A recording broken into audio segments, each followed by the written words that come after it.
So we are at another very famous location in the history of Sheriff Buford Pusser of Walking Tall fame. This is going to be the Peach Street apartment of Charles Russel Hamilton. And I'll read to you the historical marker that you see up here. Let me wait till this truck gets by. Okay, it says historic site, Peach Street apartment. Russ Hamilton, the butcher from Chihuahua, was shot and killed here by Sheriff Buford Pusser on December 25th, 1968.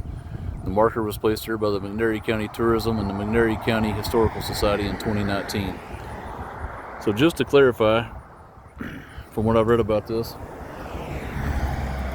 a Mr. Pipkin lived in the apartment you see just up the street there, or the houses I guess you'd call it. I think he lived on the furthest one on the left side.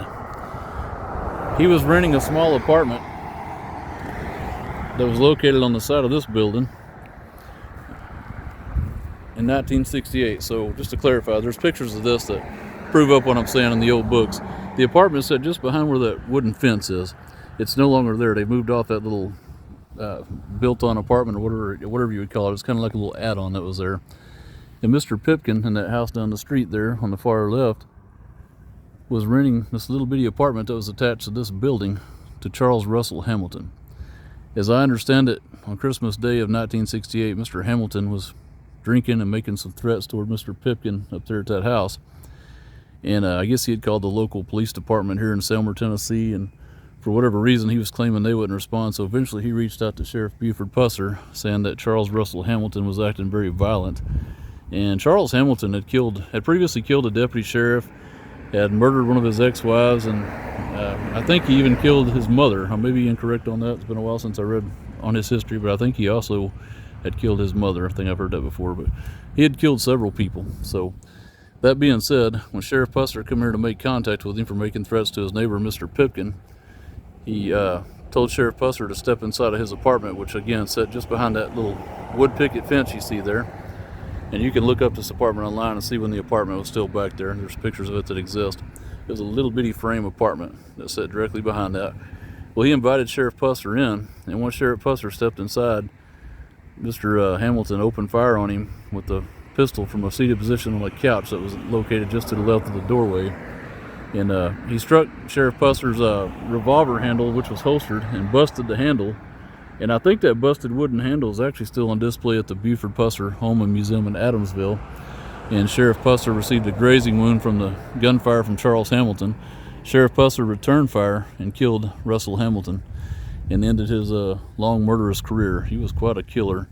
How that guy escaped execution is beyond me. If you read what he did to his wife up in the Chihuahua area, it was quite gruesome. Very gruesome man. So I say good riddance on him. He had murdered a lot of people, and on this particular day he pulled a gun on the wrong person. Sheriff Buford Pusser wasn't anybody to mess with. So when he pulled a gun on him and opened fire here, Sheriff Pusser returned fire. And Charles Russel Hamilton was the second person Sheriff Buford Pusser had killed in the line of duty, the first being Louise Hathcock back in 1966, February 1st, 1966, at the Shamrock Motel on the Tennessee-Mississippi state line. So again, a very historical location that we're at. And I'm going to show you one more time this side of it. The historical marker is here. It's visible and readable on both sides of it.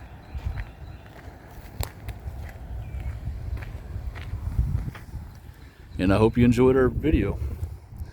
Again, Mr. Pipkin, the landlord who called in on Russ Hamilton, lived in the house. There's two houses up that way.